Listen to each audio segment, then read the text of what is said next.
Alrighty. Hello, everyone, and welcome to Southern College of Optometry's April webinar on how to be a competitive applicant. Thank you so much for joining. I hope you are all staying safe and healthy.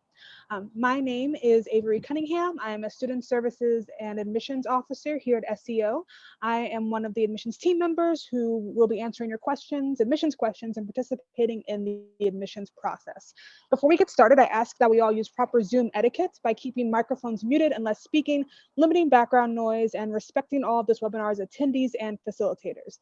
We will have time for questions towards the end of the webinar, but in the meantime, if you do have any questions or concerns that need immediate attention, please use your chat feature to communicate with us. Today, we'll be discussing the things we at SEO are looking for in our most competitive applicants and ways you, as prospective students, can ensure your application rises to the top and shines through. Mr. Mike Robertson, our Senior Director of Admissions and Student Services, will open with a brief overview of the admissions process and some key tips. Then, Serena MacArthur, a current student ambassador, will discuss her application process. So again, we'll talk about some common questions that students might run into, the application process, the steps to becoming a competitive applicant, the profile of our past student body, some extracurricular services and employment experiences and experience field that we look for, of course, our OAT and GPA considerations, key advice, and then some professional tips before opening up the student Q&A. This webinar is being recorded and will be free and available to view starting next week on our website. And with that, Mr. Robertson, I turn over to you. Thank you, Avery. For the audience, you got to see our, at least my picture and Miss Student Dr. MacArthur's picture, and you will notice that Student Dr. MacArthur has much more style and fashion than I do. And I can tell you the same thing goes for Miss Cunningham too. So just don't pay attention to me, just pay attention to the youngsters in the crowd, and we'll get along just fine, because that means you'll be very smart listening to them. But I am here to talk to you about what my 21 years at SCO bring to the table as far as advice you might need to be a competitive applicant. And it's competitive is a very worn out word, I know, but it's the most apropos word also. So some things we want you to think about, what are we looking for? What's more important? The OAT or GPA, should I retake the OAT? Those kinds of things. So to start us with a list, if you will, it's very difficult to say what is the most important factor. I kind of break the application into 4 segments: the GPA, the OAT, your experience in the field, and then 4th would be your volunteerism and leadership and activities and that kind of thing. And if you've got 4 parts, that, you can't say each one is 25%, because if you've got a 2.5 GPA, you're eliminated. So you could say a GPA was 100%. If your OAT is 280, but your GPA is a 4.0, well, you're pretty much eliminated also, because your OAT is below the competitive line. So it's difficult to say the exact amount, if you will, that each of those 4 segments are worth. But I can tell you this: you cannot get in without a competitive OAT or a GPA. And when we say competitive, we're talking about at least a 300 for the OAT, and we're talking about usually at least a 3-point GPA. Now, there are always extremes of both of those numbers. For example, if you have a 350 on the OAT and only a 2.8 or 9, you still are competitive. Likewise, if you've got a 3.8 or 9 and your GPA and your OAT is only 300, then you would be considered competitive to some degree. So to me, the most important thing is the range of numbers. And again, the OAT, we're looking at 300 to 400 for an academic average, and for a total science score also. And then the GPA, we probably admitted as low as 2.6 or 2.7, but again, they that was accompanied with a good OAT score. A lot of times I get the question of, should I retake the OAT? And I can't answer that with you just sending me your scores usually. I need to see your GPA, and was your GPA one that was ascending or one that was descending? That makes a huge difference in how we look at it. A 2.8 that started off poorly, but then made it to a pretty good GPA in his or her last year, that's important. You're never going to get a 2.4 or 5 GPA up to a 3.5 usually. But if we see the last year was solid A's and B's, then that makes a difference. The same thing we get with, should I repeat the class? Well, I usually answer that with, did you learn the material? Sometimes we take courses in our life that the material is really tough, but we felt like we got the basic understanding of it and that we have mastered the material, I guess you would say. But other times you make an A or a B in a class and you really don't understand what you did, what the class was about, quite frankly. So a grade doesn't always determine how prepared you are in a subject. So I can't always tell you if you made a D on a course, whether you should retake it or not, or a C minus. I can if you made an F, that's easy. But sometimes it takes a look at the big picture. As far as shadowing, we stress that probably as much or more than anybody. And that's because I don't personally understand how you can choose a career like this without shadowing. It's free education. It's free opportunities to make sure you're choosing the right field.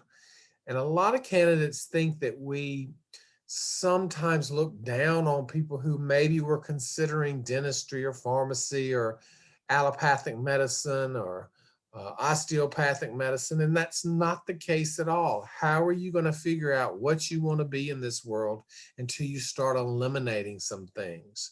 And shadowing is often the best way to do that. I'm sure there are many students in dental school right now who shadowed an optometrist and decided it just wasn't for them. So it works both ways. Get out though and see at least 2 different offices and get at least a total of 30 to 40 hours. Just know that you're going to compete against candidates who will have hundreds of hours. Am I telling you to get hundreds of hours? No, but just know that there are going to be some candidates who have worked and shadowed many years and under an OD's leadership. As far as the extracurricular activities, it really depends on if you work or not. If I see a candidate who works more than 20 hours a week, I don't really expect him or her to have a lot of extracurricular activities. On the flip side, if you've got no work experience or you work 5 hours a week, I do want to see some extracurriculars. And keep in mind that we don't always mean just optometrically related activities.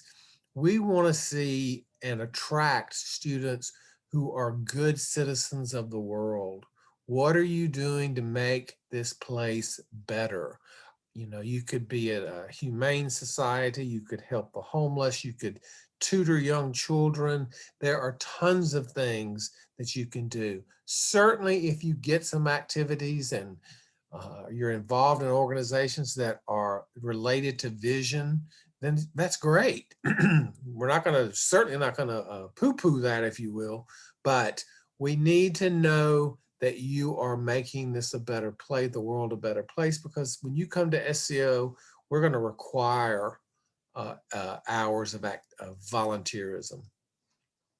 So we're going to move on now to the next slide and go kind of down so you can get a pretty good timeline, if you will, of how the process works. And we say schedule and take the OAT. Generally, if you're following the traditional path of an undergraduate student, you should take that OAT at the end of your junior year, probably in June or July, August, before your senior year. That way you've got plenty of time to retake if you don't make well. But schedule your OAT in the end of your junior year, before your senior year, or very early in your senior year. Applications can be submitted beginning June 30th. So if you have everything in order and you've taken the OAT, say June 3rd, then you could get your application in and completed by July the 2nd, maybe. And that just gives you a leg up in many, many ways. But let's talk about that Optomcast application for a moment. When we say official transcripts from all previous colleges attended, that means if you took one course at a community college one summer, you have to send that transcript as well as your majority transcript. So if you took dual credit in high school and that credit was listed at one particular school, then you have to send that transcript. You cannot say, well, the course is transferred and they're on my majority transcript. That really doesn't matter. We have to see all transcripts. And let me tell you, if you don't do that, you're going to get slowed up and they're going to hold your file and it can just cause lots of delays. For the letters of reference, we require a letter from an optometrist with whom you have worked or shadowed, and we require one from your advisor if he or she is a science advisor or the health professions advisor. If you're an English major, no offense, but we don't want a letter from your English advisor. We will need a letter in that case from a physics, chemistry, or biology professor.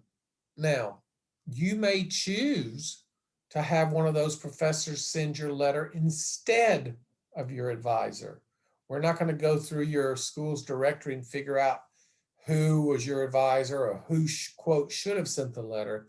We just need a letter from someone who taught you a course in the human sciences, no botany professors, and issued you a grade. So always remember that.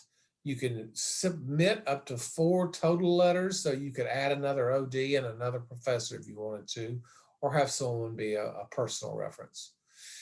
Your personal statement, do not let this hold up your file. I've heard way too many candidates say, oh, I haven't submitted yet because I'm still writing my personal statement. Get the thing written. Have it proofed by a minimum of 2 people. And probably one should be someone who really doesn't know you that well. You don't want your mom necessarily to proof it because she's going to think it sounds great. So, get somebody who's going to be critical about it. It's not complex. I don't know that I've ever had a case where we have denied a student because of his or her personal statement, but there's certainly been a few cases where a borderline student did not get an interview because everything was borderline, including the personal statement. So just don't spend a lot of time on it. Tell us a story. Don't regurgitate what you've told me in the other part of your application. Tell us who you are. Give us some vignettes or stories that will give us some insight into who you are as a person. As far as the shadowing, the optometric experience, all of that, please fill out all of those blanks. For some reason, I don't know if applicants don't push a button properly or they think we don't care, but we need to see if you worked at McDonald's, tell us you worked at McDonald's. That's important. Don't leave off things. Now, we're not terribly interested in what you did in high school. Sometimes you do jobs that carry over into college, and that's fine. But it's mainly your undergraduate time that we are interested in, seeing if you work, seeing what clubs you were in, telling us where you shadowed, that kind of thing. And always remember that you may look at the profession now and say, well, an optometrist is an optometrist is an optometrist, but that is not the case always.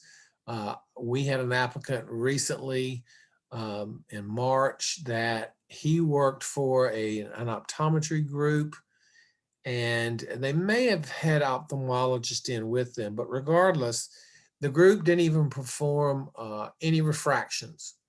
So, you know, you go to the optometrist and you're thinking, what's better, one or two? And I'm going to look at this chart, I'm going to look at that chart, etc. Well, this office did none of that. They dealt with pre and post surgical procedures and diseases, etc., but they didn't prescribe glasses or contact lenses. So don't think that's all it's about. And the way you find that out is by visiting different offices. When you have submitted or at least opened your file with Optomcast, then you are welcome to submit our supplemental application. We don't ask anything that's going to take you more than 10 or 15 minutes to answer the entire application probably. And but we have to have that. And one of the first questions on the supplemental will be, what is your Optomcast ID number? So we know that you've started that process. And then we can start advising you from that point forward. So if you just submit the Optomcast at first, we're a little limited sometimes in what we can talk to you about. So try to get the SCO application. All you do is go to our website, pop in your name and create an account, and it's $50 fee from there. If you are a competitive candidate, we'll invite you for an interview. Now, interviews have become difficult recently because we can't always require on campus. Of course, we went one year where we had no campus interviews. Everything was virtual. This past year, we did a hybrid, if you will, and we did on-campus interviews, and then we allowed those who lived more than, I think, 300 miles away, they could have a virtual interview. Excuse me. I will tell you now, you don't really want to do a virtual interview. You don't get to see the building. It doesn't give us a chance to get to know you as well. It's just very difficult. I mean, if you live certainly a long ways away and travel is a problem, we're not going to penalize you for doing a virtual, but you're missing out on a lot. You don't get to talk with students that day of your interview and just get to get a good feel for the campus and for the entire college. So either way, virtual or in person, come into that interview like a job interview. And that means dress like a job interview.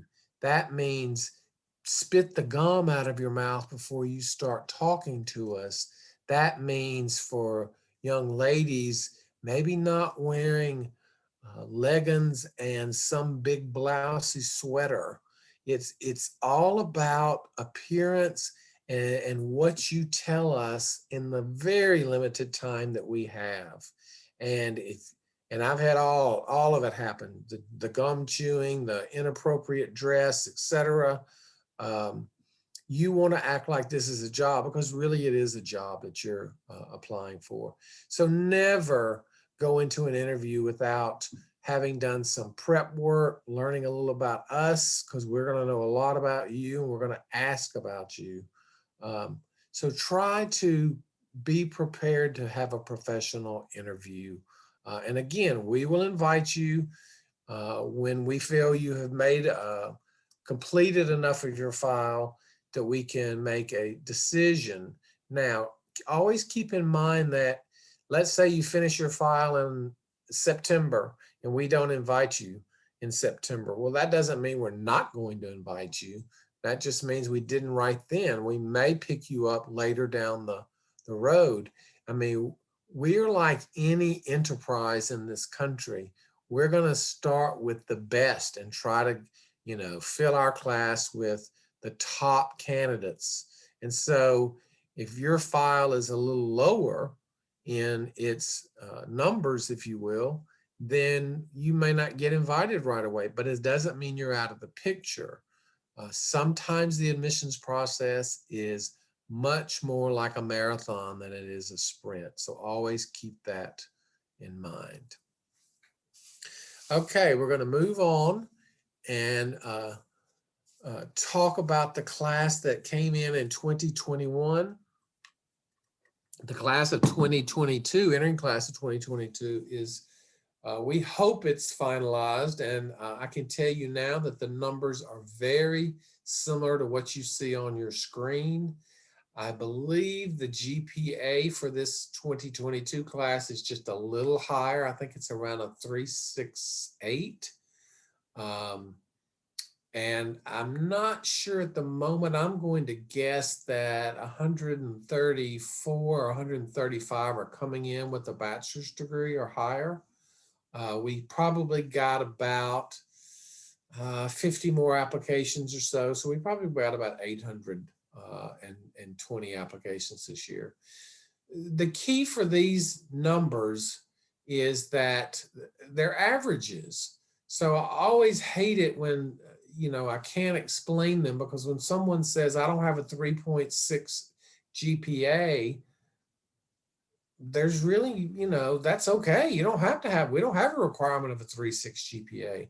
An average is always made combining some higher numbers and some lower numbers. But that gives you an idea of the competitiveness. So if you are a 3.0 with a 310 on the OAT, you can see that we're probably going to interview candidates who have numbers closer to our averages first. And when you see total entrants 136 and the number of applicants at 747, that does not mean that we only offered seats to 136 people. We probably offered seats to 250 to 275 people. Candidates choose to go to another school for a variety of reasons.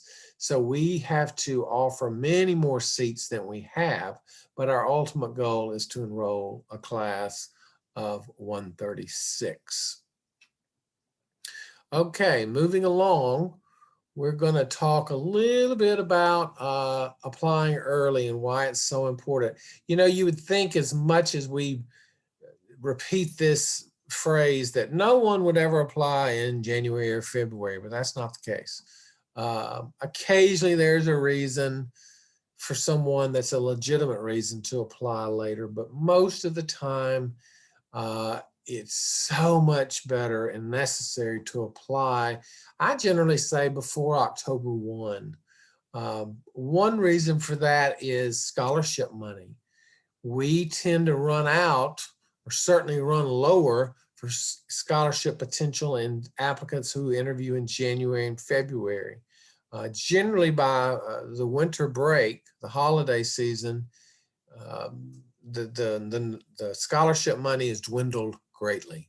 So you want to try to start the year before and start thinking about, when am I going to take the OAT? Have I met all the prerequisites so I can take the OAT? Remember, biochem is not on the OAT, nor is micro. So you don't have to take those two prereqs before taking the test. But the main thing really to me in that year before is the shadowing. And when we say shadowing at least 2 settings for 30 to 40 hours, if you can do it, hit 3 settings, 4 settings. And if you can only get in 3 hours or 4 hours at one place, that's fine. Go to an ophthalmologist office. If you're going to be an optometrist performing pre and post surgical care, you really need to see what the surgery is like that the optometrist is, or the ophthalmologist is performing. So include that. Now, I caution you, don't let shadowing with an ophthalmologist overshadow, no pun intended, your shadowing with an optometrist. You're not going to medical school to be an ophthalmologist. You're going to optometry school. And I'm going to be honest, it really kind of irritates me when a candidate says, oh, look, I've shadowed 50 hours with an ophthalmologist. Will that count? And can I have the ophthalmologist send my letter of reference? And, the people who know me well know I'm a little bit of a sassy man, and I want to say, well, are you going to ophthalmology or to medical school, or are you going to optometry school? So no, we're not going to count a letter from an ophthalmologist as an optometrist letter. It can be a supplemental letter, but it cannot replace an optometrist letter. You want that letter to be from someone you have shadowed. So get out there, find some private practices, commercial practices. If you can get in a VA hospital or a place like Little Rock Children's Hospital, they all have optometry clinics. Try to get as much exposure as you can.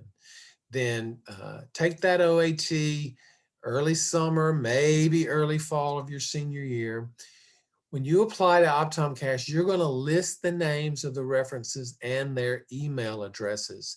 If you've got an older professor and he or she says, oh, I don't use that email, well, too bad. They can't submit a letter any other way anymore. They cannot mail that letter in. You cannot send that letter in. So make sure you talk to your references ahead of time, get their correct email address so you can enter that, because once you enter that, then Optomcast will send a correspondence to that reference and say, okay, Ms. Jones has listed you as a reference. Here's what we're looking for. They'll give them a chart to fill out and tell them how to submit everything in addition to a written narrative.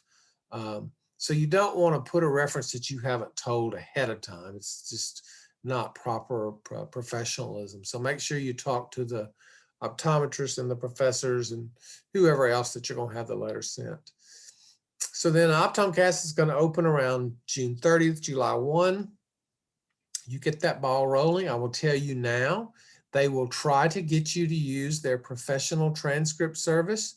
You do not want to use that. You didn't hear me say this, but it's a ripoff.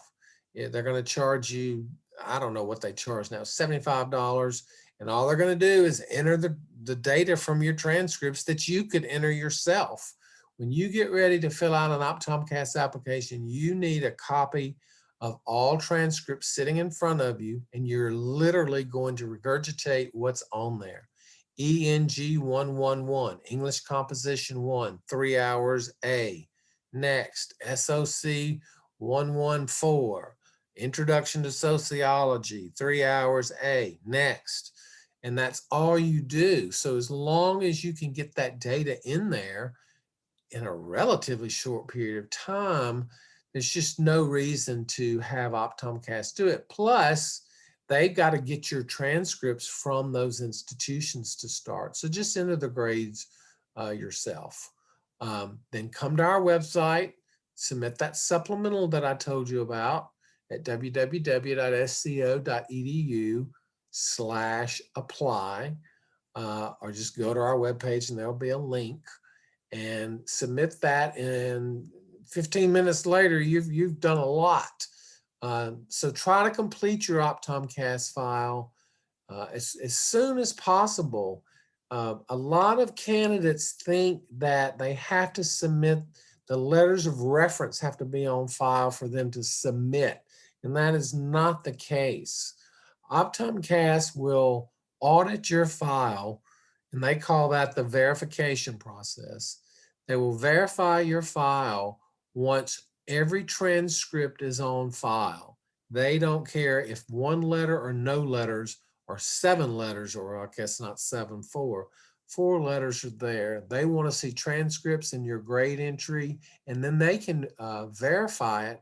Once you're verified, you are eligible to be invited by any school in the country to be interviewed, or any school that you've applied to. So don't think if you've got everything finished and poor Professor Smith just can't get his or her letter in, submit. It doesn't matter. That will come later.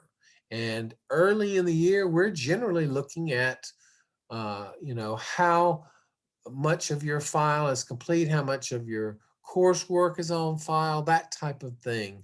Because when we get your supplemental, we kind of have an office goal of trying to respond to you within just a few business days, often same day or next day, and give you some feedback.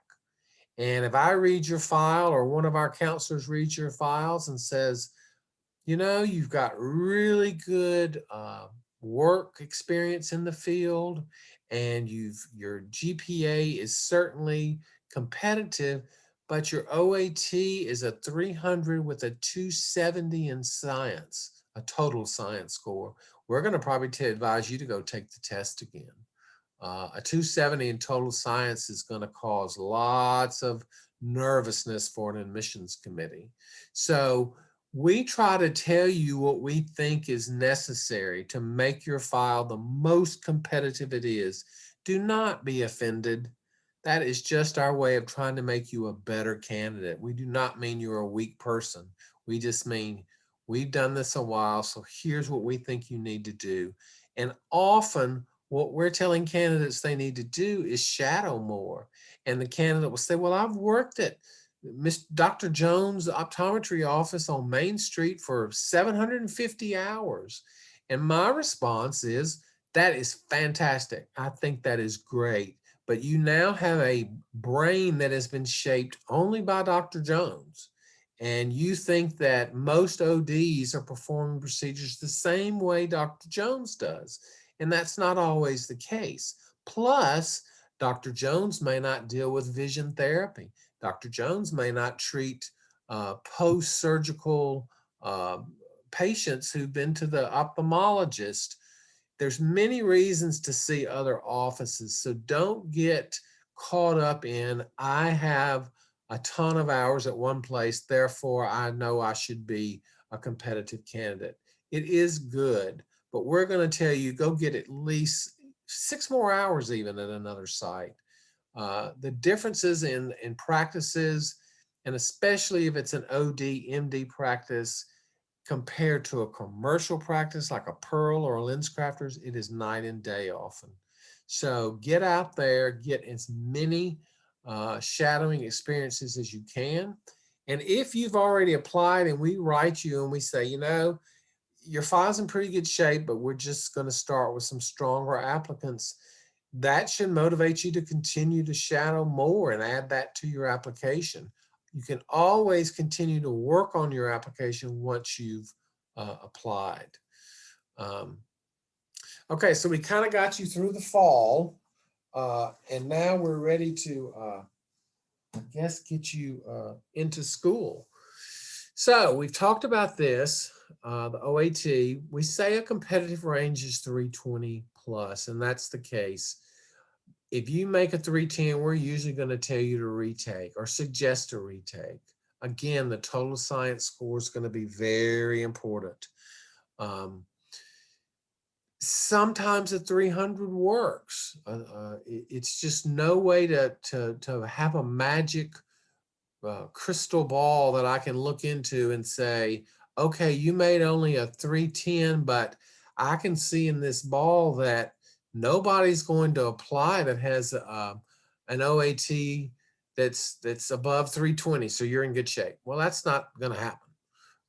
We don't know what the future is going to be like in the application cycle. So you want to strongly consider retaking a test that you make below 310. If it's below 300, I'm not saying that SCO will never accept a score below 300, but we haven't in decades at this point. So you want to go on trends, and our trend is a 290 we do not find to be as competitive. So we're going to request that you retake. The GPA, again, we look at where you went to school. Did you get 60 hours at a community college? And now you're only in your junior year and you applied with 30 hours at a university. We're going to look and see how that affected your GPA. We're going to look to see, are you taking full loads of courses? Were you just taking 12 hours every semester? You're going to take 23 hours in the first semester of optometry school. So you want to make sure that you have lots of hours, 15 to 18 every semester would be our recommendation. We do have that sliding scale we talked about. And again, that's just, let's say your GPA is 3.0, but you're 340 on the OAT. You're going to be competitive. So a higher in one number gives you some flexibility in the other number. As far as the prerequisites, you obviously have to pass the class. And here we have the question again about lower grades. And again, it's, did you learn that material? If you didn't, repeat it. If you took a course that you made a B in and all you did was memorize, you may want to take that again. Because let's say it's a physics course, and physics is a major portion of the OAT, and it's a major portion of the field of optometry. You know, you may want to take it again so you get it. Don't get caught up in the applicant frenzy of, I've got to have all A's and B's, or I made all A's and B's, so I'm certainly not going to run the risk of repeating a course that I made a good grade in. There is a bad misperception out there that if you made any D's or F's in undergrad, that you can't get in school. And I am here to tell you that is so far from the truth, it's incredible. Now, if your transcript is peppered with D's and F's, no, you're probably not going to get in. But you made a D in one semester and a D in another semester, and you repeated it and made a B or an A, we see that you did better the second time. A fail, I've seen, you know, I should count sometime the most F's on a transcript that we've admitted. And I'm thinking of one young man right now who had a lot of them. But he righted the ship before he got to his senior year, and then late in his junior year, he started making straight A's. So again, you kind of have to look at how well you know the material. When you get to graduate and professional school, you have to do more than memorize. And there's a couple of classes that memorization is very helpful, but you have to be able to take A and B and make C. And that often means taking higher level courses just so you're more prepared for your entire curriculum in optometry school. And like I said, we're going to give you feedback and listen to that feedback. It's amazing to me that the candidates will say, we really think you should do X, and that's in September, and January comes and they still haven't done X, and now they want to know why we're not interviewing them. Well, we suggested in September that you do X, but you haven't done that. And by that time, things are starting to get a little dicey. So always listen to the feedback that you're getting. Okay, as we move on, there are pretty much a lot of the areas that you've got to look at when you're thinking about experience. And again, when I talk about 3 different modes of practice, I'm talking maybe a commercial practice, maybe a Pearl or Lens Crafters, a private practice, an OD, MD setting, which is often called a referral center or a surgery center. Maybe you get to a VA hospital or a children's hospital. Lots of different opportunities for modes of practice. And the key thing really when you're shadowing is, you know, some people go, well, I got a job. Does that count? Yes, it counts if you were allowed to go in the doctor's office. If you're hired at an OD's office and all you do is check patients in, you're kind of missing out on a lot. So that's when you want to make sure you're in the actual room with the doctor, so you can see, now maybe not every time, but so you can see what he or she is doing. And let me tell you now, one of the most important things you need to look at is not just the test or things that the doctor is doing, but you want to pay attention to his or her communication style, to their body language. Body language is so very important. You want to make your patient comfortable. We've all had healthcare providers who were awkward and clumsy and didn't address us when they met us maybe, and that's not good, and we usually don't go back to those healthcare professionals. So pay attention to everything when you're in an office, and hopefully there's more than one optometrist there so you can see different styles. Everybody's different. One does things this way and one another. You also need to pay attention to the legalities in a field. Optometry is bound by a legislature. Medical doctors are not, but a legislature determines how much an optometrist can do. That's why there are only certain states, I think we're up to 8 or 9, that allow optometrists to perform laser surgeries and other minor surgeries. In the past, that was not possible, but now it is. But for example, Mississippi has passed a law, Louisiana has progressive laws like that, Arkansas has progressive laws like that. But California and New York, no, no, no. Those are probably the 2 least progressive states for optometry. So what you can do in one state can totally change when you cross over the line, and you need to know that, and you need to become involved in the legal issues surrounding optometry in your state, because you're going to be one of those practitioners probably one day. And pay attention. You know, a lot of people were critical of the Affordable Care Act when it came out, I think because they didn't like the political party. But let me tell you right now, optometrists loved it because it expanded what they were allowed to do. So you have to start looking at legislation in the healthcare field a little differently, because you're going to be a part of it. So pay attention to what an optometrist is allowed to do if your state passes new requirements for Medicare or Medicaid or something like that. Again, optometry is just a very political profession where you have to fight often to get laws to be changed. Okay, we're going to move on to the next and talk about extracurriculars and employment and things like that. I can't stress enough the importance of employment. We find that some of our best students weren't always the 4.0s and with the 380s. Now, certainly they can be, but it's often the students who've had to work many hours, 15, 20 or more per week in undergrad, or those who are athletes. And it's about the same, because an athlete especially in a Division I school, is going to have practice and travel and, you know, so much time devoted to the athletic program. So we have found those people and those who worked a lot are used to juggling.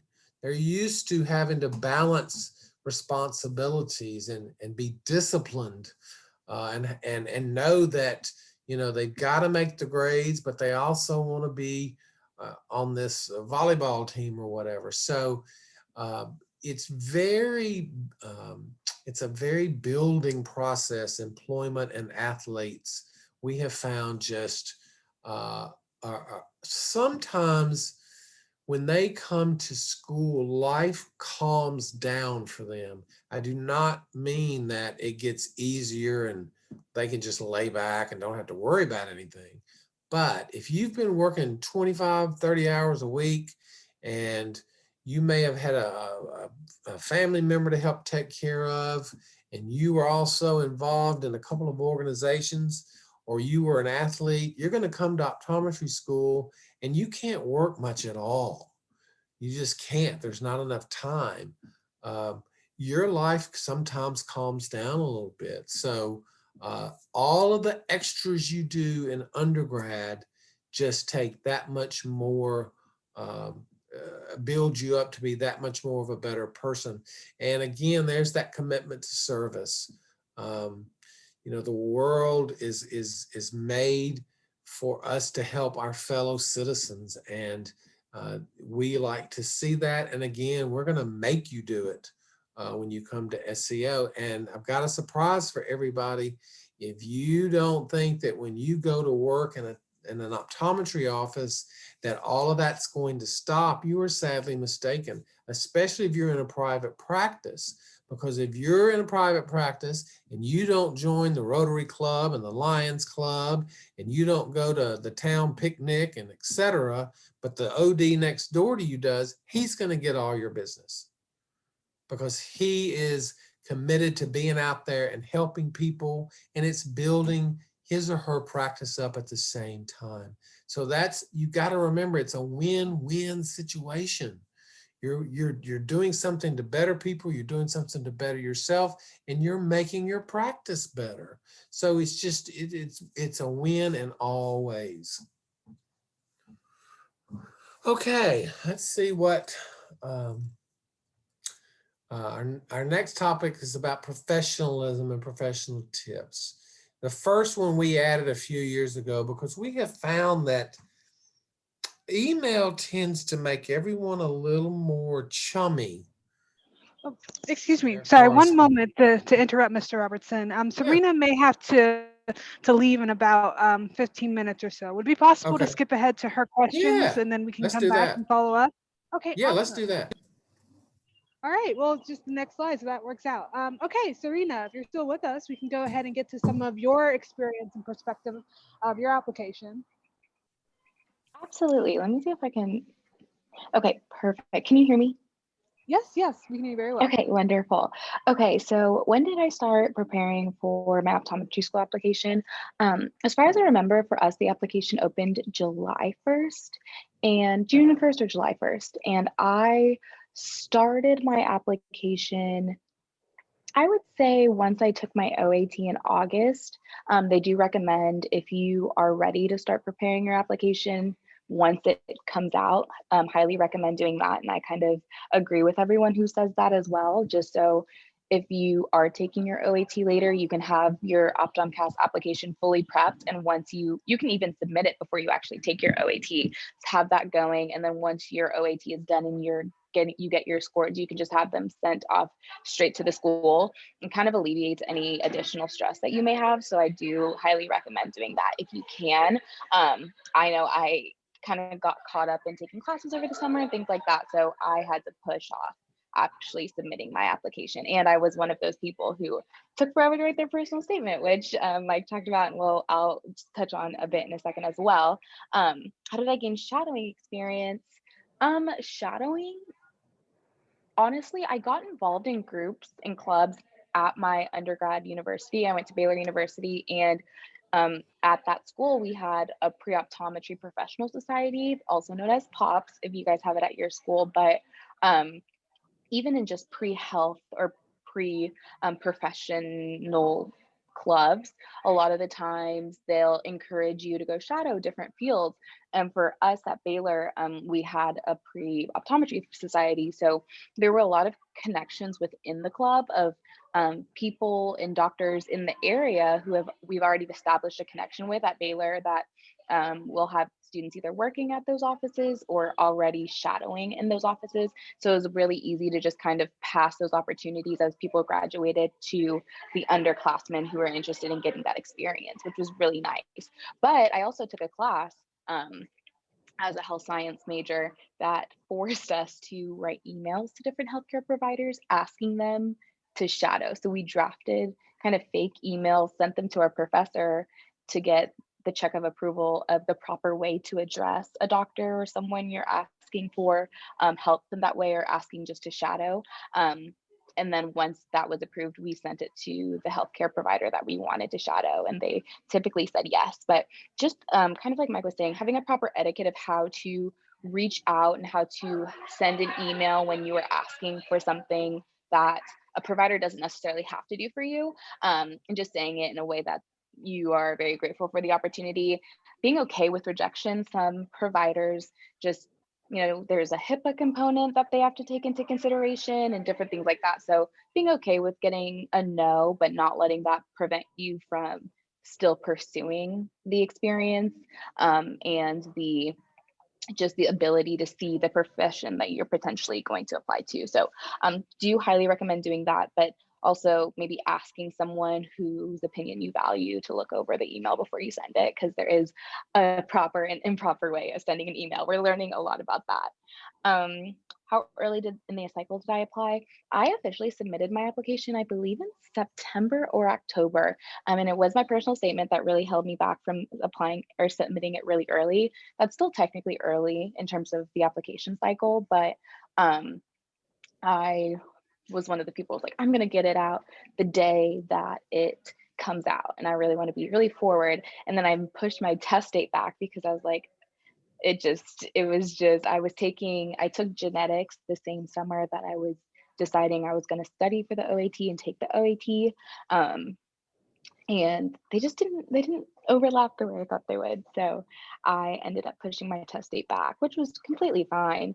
And I studied for a month for it pretty consistently on and off with a part-time job that I had. And then I ended up taking the OAT, and it was my personal statement that I really struggled with writing. It gets kind of hard because I knew I wanted to go into optometry from a pretty young age, maybe my freshman year of high school. And once it comes down to it and you're sitting down and it's like, okay, tell me why you want to be an eye doctor. It's hard to get on paper, especially with the passion that you have, and so formulate and articulate it into words can be challenging, and you want other people to read it to make sure you're getting your points across. So that's one of those things when you are kind of in the summer preparing for your OAT or writing for your application cycle, if you're taking a gap year, whatever that looks like for you, to have your personal statement done before the application cycle starts is really helpful, because it can be a burden when you're trying to figure out time to sit down and write that paper. And especially if you're still in school, like it's your senior year, you're probably having senioritis and all these things. So if you're able to get that done earlier, the earlier the better, even if it's just jotting down different ideas of how you think you want to write your personal statement. Like it says kind of, how did you approach this short essay? I started with just like word vomiting on a sheet of paper, everything that I wanted the application, the admissions board to know about my desire when it came to optometry and my passion for it. So I just wrote down all these kind of big ideas of what I wanted to be said through my personal statement. And that's how I started kind of chiseling it to make it a little more each day into what I wanted it to be. I didn't send it to too many people to look over. I would say only send it to people whose opinion you truly value and opinion you trust, because I don't know, it's your story to tell. And unless it's like grammar errors or such different things like that, you don't want the root and the character of your story to be to become someone else's story. So I sent it to my dad and a good friend of mine, especially because as weird as it sounds, sunflowers are really important to me. And so I wrote my personal statement not in the form of a sunflower, but I talked about like light a lot, and I broke up the different parts of the sunflower and related it to optometry. It doesn't make sense when I verbally say it, but to someone else, they could be like, you are crazy. Like, you don't need to, that's childish or juvenile, whatever the case is. But I mean, it got me into school, and I'm really proud of that paper. So make sure it's kind of root to you. And it can be overwhelming when they're like, oh, you make sure your personal statement's different and like make it special and make it stand out, which you definitely should. But I think by the way you speak of the things that you know, especially if you have good experience, which is why shadowing and even working, or just even like being able to cancel out why other professions weren't for you and how you got to optometry, having those experiences are really important. So make sure you're taking advantage of those opportunities if you can. And every time you do have a moment where you're like, I think this is it, I think I really know what I'm going to do, I think you're getting closer and closer to optometry, maybe write it in the notes section of your phone or write it down, or just really keep that in mind and let that be your why or your driving force. Because even once you get into school, you're going to have those moments where you have that, like the why moment. It's like, remember your why, remember why you started, remember why you're passionate about this, and why that's gonna carry you through the 4 years of school. Any recommendations for those who may be uncomfortable with personal statements? Kind of like I said before, just get some ideas on the sheet. Don't sit down one day and think, I'm just going to write my personal statement and submit it. It's going to be perfect. Like, allow yourself the flexibility to make mistakes and to cross things out and to have to erase and to have to edit over and over until it's something that you're proud of. I know I had the issue of like, okay, I'm going to spend 4 hours today, get my personal statement out of the way and be done. But if it's something that's important to you and something that matters, you're going to want to take the time to make sure that it's something that you want others to read, especially an admissions board. So just even if it's just start, the hardest part is starting with anything hard, with working out, with eating right, with doing whatever, with applying to school. Like, just tell yourself you're going to start, even if it's, okay, I'm going to do this for 10 minutes. Allow yourself to be in the space of just trying.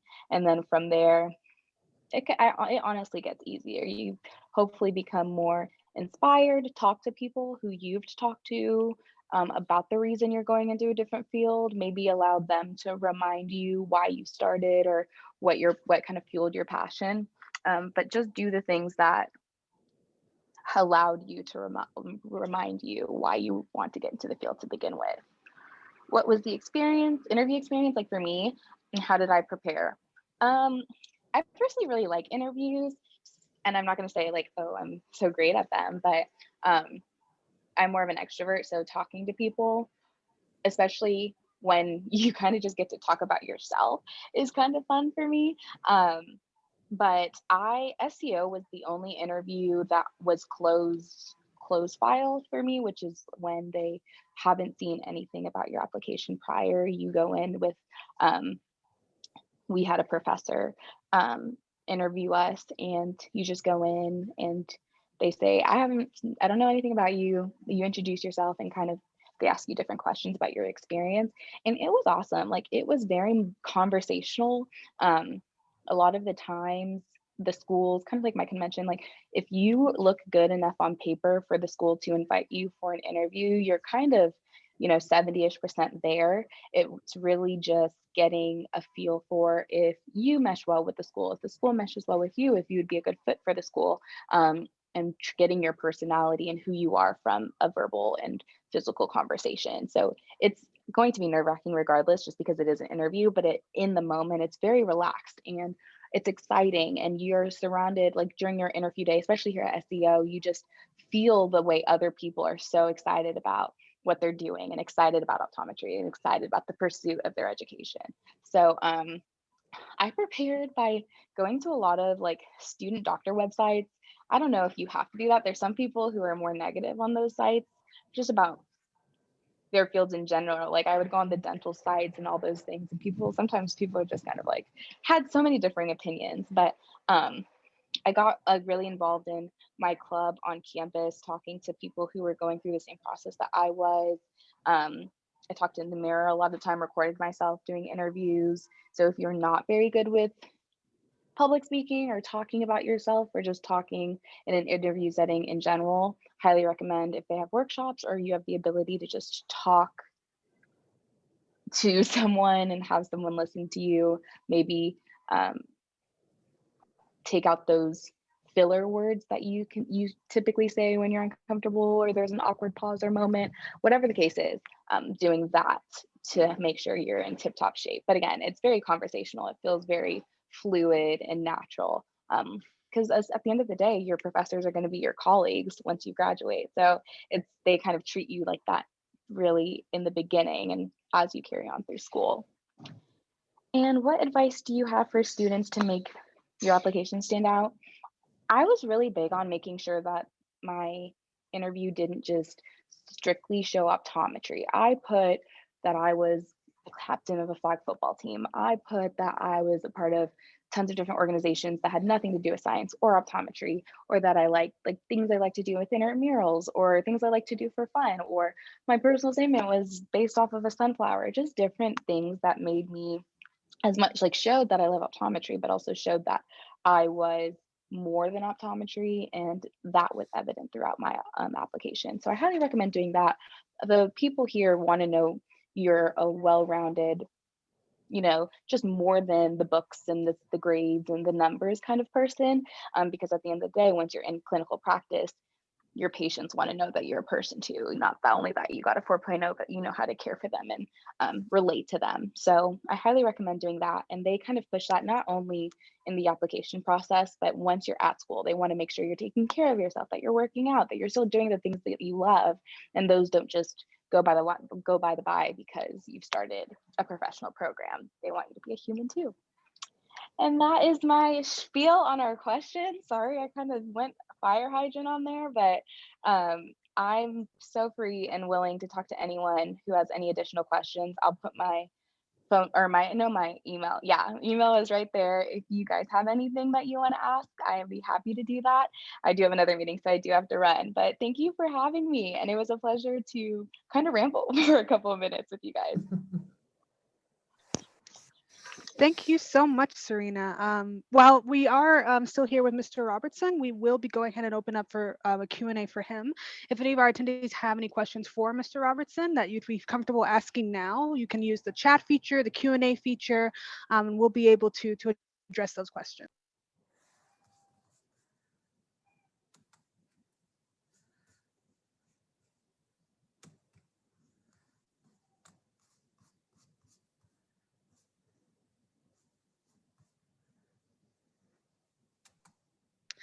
And Mr. Robertson, while we are waiting for some questions, any last thoughts or comments that you'd like to add after Serena's statement?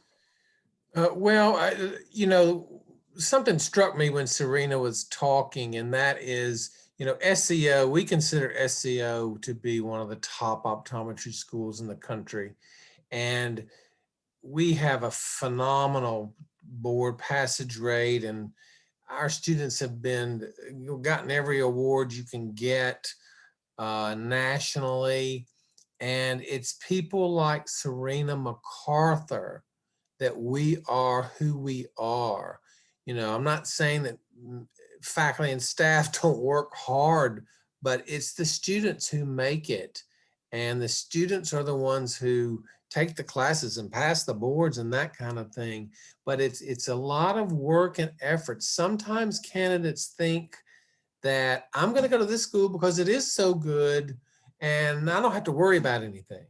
Well, that's not true. Serena just told you it's hard work. It's not that you can just sit back and say, oh, it's easy. You know, sometimes students want things to be easy, and you know, nothing in life that you really earn was easy. So always remember that you've got to put in the work no matter how good the school is and how great their board passage rates are. It's still going to be dependent upon you. I see that we have a question up for, are there any research opportunities available at SCO? And the answer is definitely yes. We have a program that in the summer between your first and second year, you get a 10-week break. And after that, the summer break is like a week or two for you, and that's it.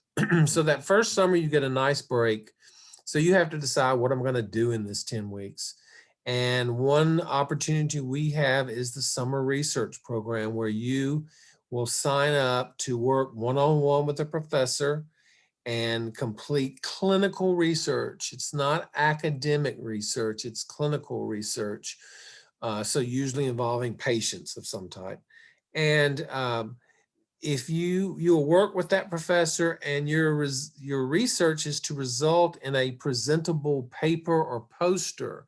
So you're paid for your research, and then you're given a travel stipend to travel to a conference, a major optometric conference, and present the findings. So it is a phenomenal way to start making inroads into the profession and putting your name out there. And some of these are sponsored by corporations, and so you're out meeting, and you know, when you give a poster, you stand at your poster in a big exhibit hall, and people stop and ask you questions, and you know, you give good answers, then you've already made an impression on a potential job. So yes, you can work after that with the professor, but it's not in a program, if you will. It would be one-on-one, and that professor hired you to to work with him or her. I see another question on how many volunteer hours would you recommend we have if we are working 8 to 16 hours per week? It's kind of difficult to say, and you know, I even put an average out there because some weeks you're going to be busier than others. But I would say if you're in 2 or 3 organizations giving, you know, a couple of hours to 5 hours a week, then you're doing pretty good. I do think it's important that even though they don't have to be optometrically related, if you could have one activity that was healthcare related. So maybe you volunteer at a homeless shelter in their medical department, or maybe you volunteer at a hospital. Anything that can get you in the medical field and out seeing people. But again, that's just one portion of it. Maybe 2 hours a week, all you do is go to the Humane Society and help them clean cages. So it is difficult to quantify, but I'm going to say if you can get in 2 to 5 hours a week and that's steady, that's going to add up to a lot of hours in the long run. And we had some questions come through the Q&A portion. One of them is, what makes SEO stand out to you? Well, I think I said it partly with my answer about Serena MacArthur. I think that our students make us the success that we are. A lot of hard work from faculty and staff. And the other thing is, when you get to the graduate and professional level, it's so different than undergrad. You walk in the door at SEO and you are immediately immersed in the profession. You are on the way to becoming a professional. You're going to get business cards. You're going to get professional photographs made at some point for your resume. You're going to be involved with faculty, as Serena said, that are going to be your colleagues in just a few more years. But one thing for us that really stands out is the fact that we are one of only 2 schools in the country that teach optometry only. And that means that every professor you have at SCO will be an optometrist. Now, some of them are going to have PhDs as well, and certainly some are going to have master's degrees in other fields. But I think that is so very important, because if you are taking human anatomy, which is a very broad course, the professor can always come back to the fact of anything about the visual system. If you're in a class mixed in with the nursing students and the doctoral students, or the medical students and the dental students, the professor cannot turn to the visual system. So it's very important that, to me, that you're taught by someone who's going to be has been right where you are, and it's going to be a mentor and a role model for you. Alrighty, and we have another question from the Q&A, and I'll read the whole thing. Hi, I was curious about prereqs. I see that some schools require courses like A and P, while others strongly recommended. I am currently an adult student working full-time and completing my prereqs for optometry school at night. Taking additional strongly recommended courses would extend my timeline for applying by another year or so. How much emphasis do schools put on having the exact prereqs they require, since there's some variation between them? Well, we do not require anatomy and physiology, so that's one thing for us. We do recommend it, or strongly recommend it, but we're also, we know people have lives, and we know people have to work, and some people have to put, food on the table, they have to have childcare, etc. So, we're not going to go through and go, well, they didn't take anatomy and physiology, so let's push them to the side. It's not like that. It's just, and especially with anatomy, it just gives you a better grounding for when you take anatomy in professional school. But I would dare say 50% of ours have not taken anatomy. So we're not going, we have to see the prereqs, but keep in mind, for us, biology prereqs, we say biology 1 and biology 2, but you may take biology 1 and anatomy if you'd like. That can be your 2 biology courses. So we just really require 2 biology courses with labs, and they can be anything. So we're not going to eliminate anyone because they can only take the prereqs and nothing else. Alrighty, we had another question come through the Q&A. Could you quickly discuss candidates that don't do pre-med or biology undergrad, but do have all the prerequisites if they don't want any other discipline but optometry to diversify themselves? Well, I'm not sure I'm totally following the question, but if you are an English major, as long as you have the prerequisites, that's all that counts. We've had history majors, journalism, English, business. We had two people, one was in performing arts, had a degree in that. So, but they did all the prerequisites. So you don't have to have a pre-med track or biology track. You just have to have the prerequisites. And if you want to know the truth, I like it when someone has a different major. I think that often makes them a little more well-rounded. Now, I don't want to stir up all the biology majors out there, but when you take courses in the liberal arts, often you have to write more and you have to critically think more. And so sometimes that can make you an even better doctor in the long run. So no, it's not a case of the major has to be X or Y or biology or physics or chemistry. It can be anything. Two of my favorite majors of all time was a young lady. One was a young lady from Minnesota who had a degree in Norwegian studies. And she said, I knew I was going to take science courses for the rest of my life, basically. So I wanted to do something a little different in undergrad. And then we had a young lady who had a degree in fire safety and prevention technology. I believe that was the name of it. But she had all the prereqs. So again, as long as you're meeting the prereqs, you're fine.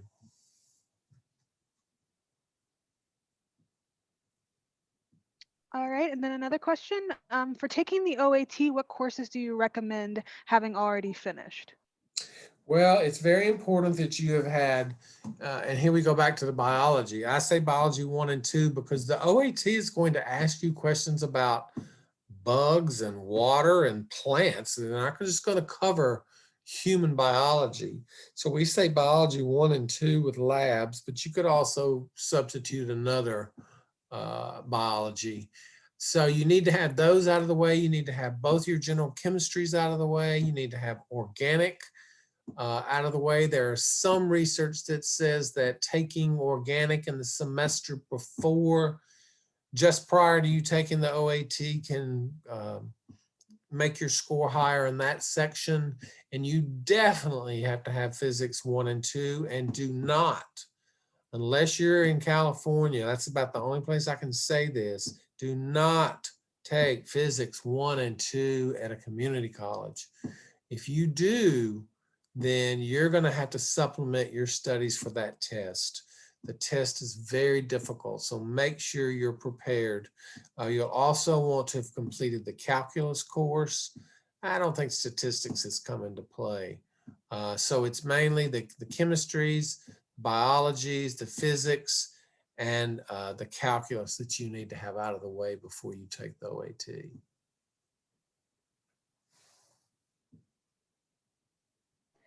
All righty, well, that's all the questions I have in the queue. Before we move to closing, any last questions that anyone would like to put in the chat or the Q&A section?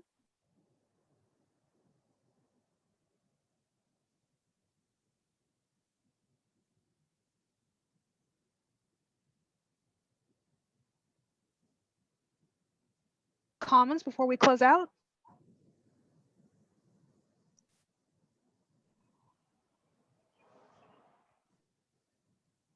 No, I want to add just one thing. Please feel free to reach out and ask questions. You can't find answers if you don't ask questions. So always feel comfortable to call us if you've got a question about a prereq or OAT or something like that, or send us an email. That's what we're here for. All righty, thank you. Well then, thank you all for attending today's webinar. I know we have covered a lot of information, and I hope this experience has been of assistance as you start on your optometric journey. Our next webinar will be held in May, and it will be an introduction to regional contract seats and scholarships hosted by Joe Hauser, our VP of Student Services. The registration link will be live on our website later this week. If you haven't done so already, I invite you to request more information by signing up for our inquiry form. You will receive a personal advisor and a personal brochure with information relevant to your goals and experiences. Thank you so much, Mr. Robertson and Serena, who had to leave a little bit early, for sharing their time and experiences. And a special thank you for all of our attendees who have joined us. We hope to see you all at the next webinar in May. But in the meantime, have a great rest of your week and take care.